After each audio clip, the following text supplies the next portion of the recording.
¿Sabían ustedes que muchos de los problemas urinarios de las niñas se producen por unos malos hábitos, por consejos mal dados de las abuelas, por ejemplo? Soy Diego Santos, periodista, y les doy la bienvenida a Cuida tu Salud, un podcast de la Fundación Santa Fe de Bogotá, donde abordamos el tema más importante para todos nosotros, nuestra salud.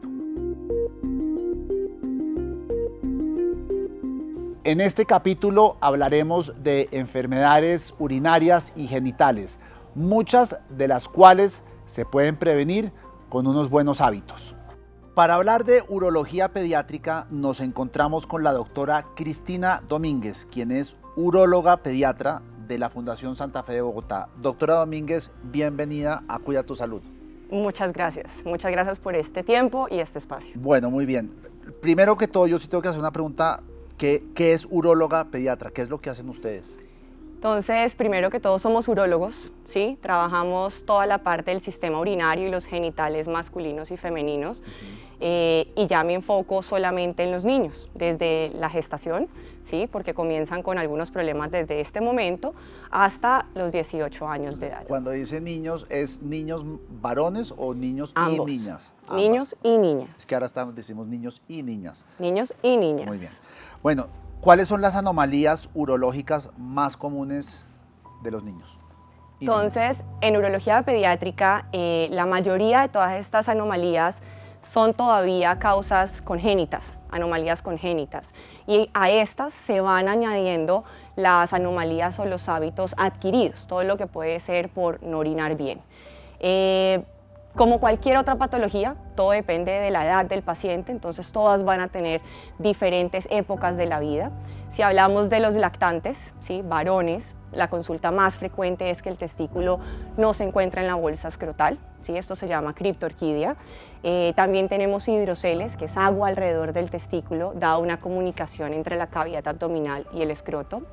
A medida que los niños van creciendo, hacia los 3, 4 años de edad, empezamos a tener patologías como la fimosis, ¿sí? Que no nos baje el cuerito que está recubriendo la cabeza del pene. Lo que se llama el prepucio. Exacto. Y más adelante en la adolescencia podemos tener en los hombres torsiones testiculares o tumores testiculares. En las niñas hacia la adolescencia podemos tener más infecciones urinarias, más por temas de hábitos urinarios y gastrointestinales. Y siendo las niñas bebés y eso, ¿cuáles son los problemas más comunes? Entonces, en las mujeres bebés, la hidronefrosis, que es la dilatación del riñón por unas anomalías congénitas. Mi hija tuvo eso. Vea pues. Con doble sistema colector. No, lo que le pasó es que una vena se bifurcó y le estaba apretando el uréter y se le contagió se le contaminó el riñón y hubo que operarla con 2 añitos. Bueno, ¿cuál es la causa más frecuente de infecciones del tracto urinario en los niños? Entonces, en los niños más pequeños, las infecciones urinarias están asociadas a una malformación congénita, ¿sí? Ya sea, por ejemplo, lo que estás mencionando, de que hay algo de obstrucción, ya sea por reflujo de orina de la vejiga a los riñones, eso se llama reflujo vesicureteral. Y ya cuando van creciendo es más por los hábitos, entonces pospongo la orina porque estoy jugando, estoy ocupado, no quiero ir al baño a orinar, y también comienza el problema del estreñimiento, no comen fibra, no toman mucha agua, y definitivamente los hombres y mujeres pediátricos que no hacen popó bien no van a orinar bien, entonces es un riesgo muy alto para hacer infecciones urinarias. O sea que se requiere un poquito de pedagogía a los papás y a los niños para que vayan al baño cuando tienen ganas de ir al baño. Sí. Y que no lo pospongan. Mi sugerencia es no preguntarles si quieren ir al baño porque la respuesta siempre va a ser no. El videojuego está mucho más interesante que ir al baño a orinar. Entonces siempre simplemente hay que decirles que cada 2 horas, 3 horas deben ir al baño a orinar y efectivamente acompañarlos a ir al baño a orinar. Entre niños y niñas, ¿quiénes tienen más proporción de sufrir enfermedades urinarias urológicas, digamos? Es muy variable. Si estamos hablando de alguna anomalía congénita, pues depende cuál estemos hablando, ¿sí? A medida que van creciendo es más frecuente en las niñas hacer las infecciones urinarias, dado que la anatomía de la uretra es mucho más corta. Entonces somos más propensas a hacer infecciones urinarias. ¿Qué quiere decir congénita? congénito es que es un problema desde el nacimiento, o sea, desde la O sea, barriga. no es hereditario, es que se le forma cuando uno está dentro del vientre de la mamá. Dentro de lo congénito hay factores de herencia, sí, pero sí, es un desarrollo anormal. Doctora, usted mencionó la palabra fimosis, primera vez que yo la oigo, para serle franco. ¿Qué es fimosis? Entonces la fimosis es cuando no podemos retraer el prepucio, ese cuerito que está cubriendo la cabeza del pene que llamamos glande. Se forma porque hay un anillo fibrótico, una banda fibrótica en ese prepucio, en la punta del pene, y me va a impedir llevar la piel hacia atrás. Por ende me va a impedir tener una buena higiene, me va a impedir poder orinar bien, y de ahí pues se derivan todas las complicaciones que pueden tener. Pero si a un niño no se le practica la circuncisión, ¿cómo se baja el cuerito? Entonces debemos entender que hay dos patologías o dos escenarios de la fimosis. La fimosis fisiológica, entonces ahí comenzamos a saber que todos los niños nacen con un cuerito apretado. El prepucio está apretado, no se ve la cabecita del glande y el aseo debe ser un aseo con suavidad. No podemos hacer retracciones forzadas de este cuerito porque una retracción forzada va a hacer que hayan fisuras, que haya sangrado, que esa fisura se convierta en cicatriz. La cicatriz no será elástica, por ende, si tengo la cicatriz no voy a poder retraer el prepucio bien. Entonces es un aseo muy gentil, suave, llevando lo que uno pueda llevar hacia atrás sin forzarlo. Al papá le dicen, usted tiene que ayudar a su hijo a que se le baje el prepucio, o eso es natural. Es un proceso natural, pero el ayudar a llevarlo hacia atrás un poco nos ayuda a que abra con más facilidad. ¿Y la fimosis patológica entonces qué es? Entonces la fimosis patológica se genera cuando hay cicatrización, cuando hay inflamación o cuando hay infecciones también. Entonces, como le expliqué ahorita, si uno hace una retracción forzada va a generar fisuras que se convierten en cicatriz. La cicatriz no me va a permitir llevar el cuerito hacia atrás porque va a ser una zona muy estrecha, no es elástica, no me va a permitir manejarlo. Y las infecciones se denominan balanitis, ¿sí? ¿Por qué se generan todas estas infecciones en el cuerito? Es porque se acumula orina entre el glande y el cuerito que está cerrado, entonces los niños tienen un poquito más de problemas para orinar y evacuar toda esta orina. Entonces el residuo de orina que queda entre el glande y el prepucio los hace que generen infecciones, no solamente de piel, sino también infecciones urinarias. ¿Cuáles son los síntomas de la estenosis de la unión pieloureteral en los niños? Entonces, primero definimos qué es la estenosis pieloureteral, Sí, ahí ya cambiamos el tema rotundamente. O sea, ya nos salimos de la fimosis. Nos salimos de la fimosis. Okay. Entonces, aquí lo que es tal como me estabas describiendo que le pasó a tu hija, ¿sí? Hay una dificultad para que la orina pueda salir del riñón, llega a la pelvis renal, que es la parte central del riñón que acumula orina, y esta después se evacúa por el uréter, que es una estructura tubular que lleva la orina desde el riñón hasta la vejiga. Entonces una obstrucción en esa unión me va a hacer que el riñón se dilate, ¿sí? Se le acumule más orina, y son dos causas principales. Unas causas intrínsecas, que es que hay una formación anormal de esa unión, que me lo hace que sea más estrecho el paso, y son diagnósticos que se hacen desde la edad prenatal, porque está dilatado el riñón, o más adelante en la vida, como pasó con tu hija, que hay un vasito que pasa por delante de esa unión que me lo está empujando, ¿sí? Me lo está como obstruyendo. Entonces estos pacientes pueden presentar infección urinaria, pueden presentar masas abdominales palpables, pueden presentar dolor abdominal, ¿sí? Pueden presentar cálculos, porque la orina represada puede cristalizarse y formarme cálculos renales. Pero esto varía desde los asintomáticos hasta los pacientes que tienen todos estos síntomas que ya mencioné. Que los síntomas se manifiestan también, o sea, la manera como lo descubrimos nosotros es porque le dio fiebre a la niña y pasaron 3 días y no se le quitaba la fiebre, fuimos al médico, inicialmente dijeron que podía ser el síntoma del Kawasaki y siguieron con los exámenes hasta que le hicieron una ecografía y el riñón se mostraba que no estaba funcionando casi, no sé si aparece blanco o negro, ahora no recuerdo. Entonces, exactamente, las infecciones urinarias se pronuncian en los niños con fiebre, ¿sí? Es muy difícil que un paciente pediátrico te diga que le arde para orinar, que le molesta. Entonces, la fiebre es el síntoma clave para diagnosticar la infección urinaria en los pacientes pediátricos. Y cuando encontramos alteraciones ecográficas, o sea, que vemos el riñón más lleno de agua, pues agua es orina, podemos hacer algún diagnóstico. Y lo que estás mencionando de que se ve más oscuro es cuando hacemos renogramas. Entonces, el renograma es un diagnóstico, es una imagen nuclear, de medicina nuclear, que me va a mostrar cuánto capta el riñón de ese radiotrazador y cómo lo elimina el riñón. Si lo elimina bien, fácil, como una curva gaussiana, o si el riñón se llena de ese radiotrazador y se mantiene porque no lo evacúa. ¿Cómo le dice uno a los papás que estén muy pendientes de este tipo? Porque puede ser muy grave, uno puede quedar sin un riñón. ¿Cómo pueden estar pendientes de eso los papás? ¿Es pura fiebre o hay otros síntomas que deben llamar a la alerta a los papás? Normalmente, y las causas más comunes son diagnósticos, digamos, en las ecografías prenatales. Entonces ahí ya venimos siguiendo un paciente porque tiene algo de dilatación. En los que se nos presentan más tarde son la fiebre o dolores muy esporádicos como de cólico.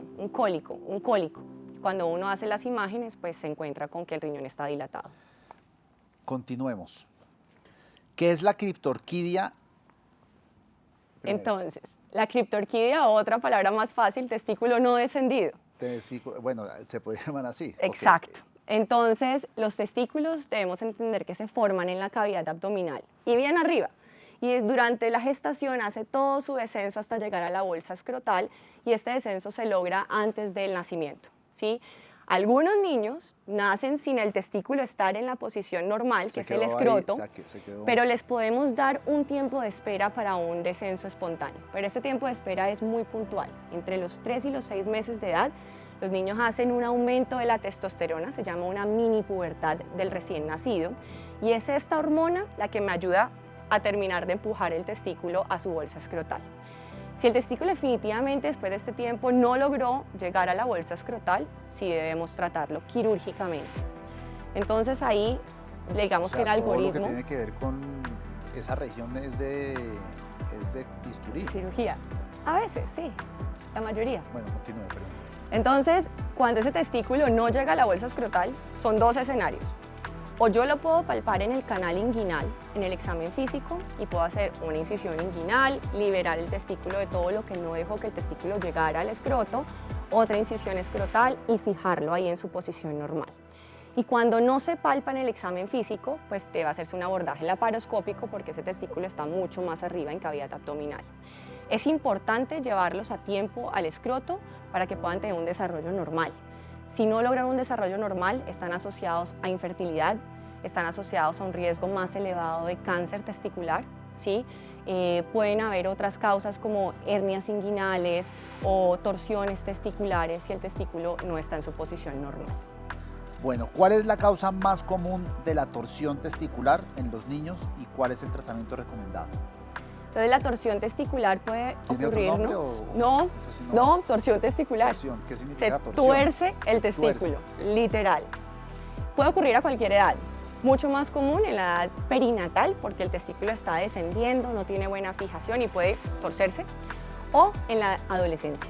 Entonces, algunos testículos tienen unas estructuras diferentes o no se forma de una forma normal, o sea, las estructuras alrededor del testículo me van a hacer que el testículo pueda rotarse en su mismo eje. Y esto va a estar influenciado por el crecimiento testicular, que es un aumento en el volumen. ¿A qué edad ocurre? Cuando el paciente está en la adolescencia. Entonces es importante saber que si los pacientes en esta edad tienen dolor testicular, pero claro que a cualquier edad también, deben acudir al servicio de urgencias. Si hay una torsión testicular, deja de llegarle sangre al testículo. Si no le llega sangre al testículo, ¿qué pasa con el testículo? Se muere. Se muere. Entonces es una urgencia médica, ¿sí? Cuando hacemos el diagnóstico, ya sea por examen físico o con ecografía, el paciente debe ser llevado a salas de cirugía, nuevamente, cirugía, de forma inmediata, para destorcer el testículo y fijarlo a la bolsa escrotal para que no nos vuelva a pasar. ¿Y el síntoma de que uno tiene dolor? torsión? Es puro dolor. Un dolor intenso que comienza súbito, puede estar en reposo. Eso sí se siente, el dolor sí se siente en la bolsa escrotal. Se siente abajo en el testículo, puntual. Los pacientes se pueden despertar del dolor, un dolor muy, muy intenso. Adicionalmente puede estar asociado a que se ponga rojo, que se ponga duro, que les duela cuando se toquen, que al verse la posición del testículo esté mucho más elevada, ¿sí? Pueden también tener náuseas, vómito.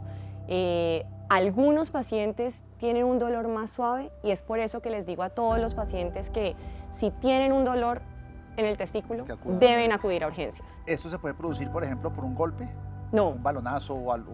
No, el balonazo te va a generar un dolor del testículo por el golpe per se, pero la torsión testicular es anatómico. Es porque las estructuras que deben fijar el testículo no se forman adecuadamente, entonces el testículo se puede rotar. Pasa en las noches. Es lo más común. A las 2 de la mañana, al pobre urólogo lo despiertan para que venga a operar a esa hora. ¿Eso le puede pasar a los adultos también? ¿O es algo solamente de También, pero es menos frecuente, es más raro. Bueno, otra más. Esto está lleno de dolencias. Esto carajo. es todo urología pediátrica resumido en este tiempo. Enuresis, no sé si es enuresis. Enuresis. ¿Qué es la enuresis? Incontinencia urinaria en la noche. Okay. Sencillo, es una incontinencia, una salida involuntaria de orina durante el sueño en niños mayores de 5 años. Es importante saber que esto puede ser parte normal del desarrollo de los niños, ¿sí? Y todos debemos asumir esto con mucha paciencia y mucha comprensión, ¿sí? ¿Por qué se da? ¿Por qué se da? Hay varios factores. Comenzamos con factores hormonales, que estos pacientes no me produzcan mucha hormona antidiurética, eso que quiere decir que me producen mucha orina durante la noche. Entonces, si yo tengo mucha más producción de orina, pues la vejiga se me llena con más facilidad hasta que no logra como contenerla y puede haber la incontinencia urinaria. Puede ser asociada a apneas del sueño, a niños que tienen trastornos de hiperactividad o déficit de atención. Hay un factor de herencia muy importante, entonces siempre le vamos a preguntar a los padres hasta qué edad usted mojó la cama. Si usted me contesta hasta los 7, 8, muy probablemente su hijo va a mojar hasta los 7, 8. El estreñimiento crónico vuelve y juega un papel importantísimo, ¿sí? El posponer la orina en el día, o sea, los hábitos miccionales, ¿sí? No tener esos buenos hábitos miccionales también van a ser factores que me van a ayudar a la enuresis. Entonces, para el tratamiento hay que individualizar a los pacientes, hay que hacer una buena historia clínica, hay que poder identificar cuáles están siendo las causas primarias de esta enuresis para poder dar el tratamiento individualizado. ¿Qué tratamiento consiste en? Cambiar estilos de vida, ¿sí? Mejorar los hábitos durante el día, mejorar el estreñimiento. Algunos pacientes pueden requerir algún medicamento para mejorar la enuresis, ¿sí? Esos son diagnósticos muy puntuales.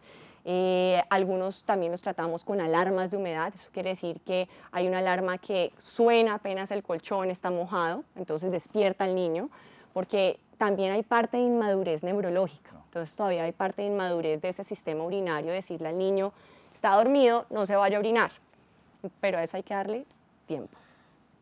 ¿Cuál es la diferencia entre la hipospadias y la epispadias?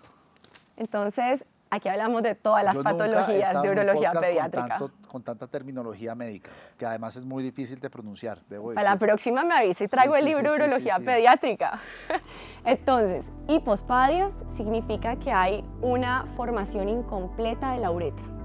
La uretra es otro tubo, ¿sí? ¿Sabe que todo el sistema urinario es pura tubería? Riñón, uréter está conectado con la vejiga. Y la vejiga tiene la uretra. Hasta salir a la punta del pene. Eso también funciona en hombres y en mujeres, es igual. Igual, pero la hipospadia es más en hombres. Ok. ¿Listo? Entonces démosle. Entonces, es una formación incompleta de esa uretra. Eso quiere decir que el meato, que es el hueco por donde uno orina, ¿sí? No está en la punta del pene, sino que está más abajo, ¿sí? Y la severidad puede llegarnos hasta el escroto. Entonces, cada vez que el niño va a orinar, orina por dentro, hacia abajo. Entonces, tienen que orinar sentados. Entonces, nuestra función es corregir y reparar todo eso para volver a hacer que esa uretra llegue hasta la punta del pene y pueda orinar parado. ¿Y eso ustedes ponen tubos o cómo es? Entonces, hacemos una reconstrucción dependiendo de lo que tenemos al frente, o sea, dependiendo de la anatomía del paciente, podemos tubulizar, ¿sí? Pues con ese mismo tejido, o podemos sacar tejidos como de la mucosa oral, ponerlo abajo, dejar que pegue y después eso tubulizar. ¿Y eso no existe un tubo de plástico No, hecho? No, todavía no tiene estamos que ser- tan allá. Tiene que ser del cuerpo. Por ahora, del del cuerpo, sí. Entonces, esto también está asociado con curvatura del pene, porque como no se forma bien la parte de abajo del pene, no tengo buena piel, no tengo uretra ahí abajo formada, entonces el pene puede tener una curvatura y eso también varía en severidad, el cual también se va a corregir en ese momento de la cirugía. Y adicionalmente el prepucio no está cerrado, no está todo cerrado como lo que hablamos en la fimosis, sino que se queda todo acumulado en la parte de arriba del pene y parece como la capucha de un saco, Sí. igualito. Entonces nuestra función quirúrgica es llevarlo hasta la punta del pene, corregir la curvatura y dar una apariencia física más aceptable. Es aceptable. Y de todo lo que hemos hablado hasta ahora, todo es curable. Sí, ¿Hay la algo, mayoría. ¿Hay algo que no sea curable? Cuando hacemos detecciones tardías, que ya no tenemos corrección o pues oportunidad de corrección, pues ya no tenemos nada que curar. Por ejemplo, si no corregimos una obstrucción a tiempo, el riñón se va a seguir dilatando, dilatando hasta que se pierde el riñón y se perdió y hay que quitar ese riñón. Entonces, si hacemos detecciones tardías, ahí tenemos problemas. Bueno, ¿cuál es la indicación para la realización de una cistoureteografía miccional en un niño? Entonces, la cisturetrografía miccional consiste en evaluar toda la vejiga y el tracto urinario inferior. Consiste en llenar esa vejiga con medio de contraste y tomar fotos de rayos X para ver qué pasa, ¿sí? Entonces, es el diagnóstico, por ejemplo, de un reflujo vesicureteral. Entonces, niños o niñas que hagan infecciones urinarias febriles, más de una, ¿sí? Febriles es con fiebre. Exacto. Debemos hacer una cisturetrografía miccional para evaluar causas, como qué, como el reflujo vesicureteral, o sea, la evolución de la orina hacia el riñón, o en el hombres, por ejemplo, que tenga una obstrucción en la uretra, como unas valvas de uretra posterior. Eso pasa solo en los hombres, ¿sí? Entonces se hace en infección urinaria febril más alteración de la ecografía, eso quiere decir que veo un riñón dilatado, podemos hacer la cisturetrografía miccional, o cuando hacen dos infecciones febriles y yo digo, pero ¿por qué me está haciendo infecciones febriles? ¿Será que tiene reflujo? ¿Será que tiene valvas? ¿Qué está pasando? ¿Qué es valva? Valva es una obstrucción en la uretra, entonces es una obstrucción congénita en los hombres, generan muchas presiones para poder orinar y ese aumento de la presión dentro de la vejiga hace que se me devuelva la orina hacia los riñones, diferente a tener una anomalía en la inserción del uréter. Eso se da más por unas presiones muy elevadas porque están peleando la vejiga para sacar la orina en una uretra que tiene un grado de obstrucción. Hasta el momento nos hemos concentrado bastante, pues a mi parecer, en lo que es menores de 10, 9, 8, 7 años, pero por ejemplo las patologías más frecuentes entre niños y niñas de 10 a 18 años, ¿cuáles son? Donde ya el papá no tiene pues no tanto control, pero pues el diálogo como que no es tan franco entre papá e hijos. De acuerdo. Entonces, diría que para las mujeres principalmente son las infecciones urinarias a repetición por malos hábitos, porque lamentablemente nadie nos enseña a orinar, nadie nos dice vaya al baño a orinar cada vez que tenga ganas, siéntense en la taza, al revés. Nos dicen, mijita, no se siente en la taza pública porque gas. Pero eso no es así, nosotras no estamos hechas para orinar de pie. Entonces ahí comenzamos con unos malos hábitos miccionales que nos van a hacer más propensas a hacer infecciones urinarias. Y el estreñimiento, nosotros le decimos siempre a todo el mundo que estamos haciendo popó todos los días, o al papá, a la mamá, hoy hice popó, ¿sabes qué? Hoy no hice popó. No comunicamos eso y el estreñimiento es otro factor para hacer infecciones urinarias. Pero ustedes ya, porque entiendo que los doctores de hace mucho tiempo pues no hablaban sobre eso, ¿ya han empezado a hablar los doctores más jóvenes sobre eso con los papás? Por supuesto, por ejemplo en mi consulta les hablo clarísimo, sin pelos en la lengua, de cómo deben orinar los pacientes.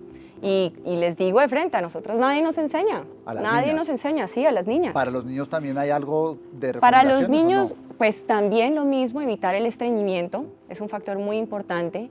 Y cuando nosotros no le pusimos bolas o no le paramos bolas pues a la fimosis, cuando ellos están más grandes, ellos no saben si será normal o no. Entonces podemos tener adultos, o sea, 17, 18 años, con fimosis, ¿sí? Y pues estos pacientes deben comunicárselo a sus padres para poder acudir a la consulta médica y Lo que saber pasa es qué vamos a lo que hacer. pasa es que a esa edad a uno le da vergüenza Pena. hablar con los papás sobre eso. Le da ¿no? pena, pero esa pena se debe quitar porque pues entre más tiempo pase las cosas pueden ser peores. O el dolor testicular. Acuérdense que el dolor testicular comienza en la adolescencia, 14, 15 años de edad. Hay que decir que duelen porque es que si no puedo terminar en pérdida de ese testículo. Entonces es mejor colorado una vez y no pálido toda la vida. Y ya para ir cerrando, doctora, ¿cuál es la importancia de la detección temprana de las malformaciones urogenitales en los niños? Entonces esto es en niños y en niñas. Vamos a detectar tempranamente las alteraciones del sistema urinario, todo lo que es la evacuación de la orina. ¿Para qué? Para prevenir daño renal. Si llegamos a un daño renal, enfermedad renal crónica, diálisis renal, algunos terminan en trasplante renal. Entonces nuestra meta es evitar eso a toda costa, ¿sí? Y Lo que más hay que proteger en esa edad es el riñón. El riñón. El riñón El es riñón. lo crítico, porque lo otro todo tiene muy fácil solución. Exacto, Pues, entonces yo quiero proteger el riñón al máximo de dilataciones, de infecciones urinarias, porque una vez hacen infección, una infección me puede dejar una cicatriz en el riñón, y recuerde que la cicatriz es que ese pedacito de riñón no funciona. Entonces imagínese un niño de 1 año de edad ya con cicatrices renales y tenemos que aguantar estos riñones hasta los 90 años de edad. Entonces nuestra meta principal es una detección muy temprana para prevenir el daño renal. Y las genitales, ¿sí? Por supuesto es, si hablamos de hipospadias, ¿sí? Prevenir que tengan infecciones urinarias y prevenir una apariencia como anormal cuando ellos están creciendo, pero ¿por qué te ves así? El otro se ve así. Eso es importante. En niñas puede haber fusión de los labios, entonces no me orinan bien y pueden hacer infecciones urinarias. Entonces, la detección temprana me ayuda a prevenir daños tanto de riñones como de los genitales. El descenso testicular, si el testículo no está en la posición normal, entonces no va a tener un desarrollo normal. Y ya me queda el de cierre, que es uno que sí me genera muchísima curiosidad, además de los que ya hemos hablado, pero es el tema de cáncer. Normalmente el cáncer suele aparecer ya en edades más avanzadas, pero no se conocen muchos casos de cáncer en niños. Pero el cáncer genital en menores o el cáncer, no sé si cáncer de riñón, renal, ¿qué pasa con eso cuando es en los niños? Entonces, o todo lo anterior que hemos mencionado puede desembocar en un diagnóstico de cáncer. Solamente le diría que el testículo no descendido podría tener una opción o una frecuencia un poquito más alta para tumor testicular. Pero en los niños, muy importante, los tumores renales, ¿sí? Tenemos tumores renales desde la gestación, ¿sí? Desde que estaban en la barriga y podemos hacer un diagnóstico de una masa renal. En las primeras etapas de la vida tenemos unos tipos de cánceres renales. Después, cuando ellos van creciendo, tenemos otro tipo mucho más común, que es el tumor de Wilms. Entonces, se pueden presentar como masas abdominales, ¿sí? Generalmente no son dolorosas. Cuando ya hay dolor, son masas muy grandes. Entonces, es importante el diagnóstico o el examen físico de estos pacientes siempre en la consulta con su pediatra de rutina y, por supuesto, las ecografías prenatales. Pero algunos, como son tan silenciosos, pues se hacen diagnósticos a veces un poquito más tardíos. Bueno, doctora Domínguez, muchísimas gracias por este tiempo y espacio. No sé si queda algo por fuera o todo lo abordamos. Yo creo que hicimos todo urología pediátrica resumido en esta charla. Muy bien, bueno, gracias doctora Domínguez y a ustedes que nos están viendo y escuchando. Nos vemos la próxima semana. No olviden suscribirse a nuestro canal en YouTube, en Spotify u otras plataformas de podcast. Que tengan una feliz semana.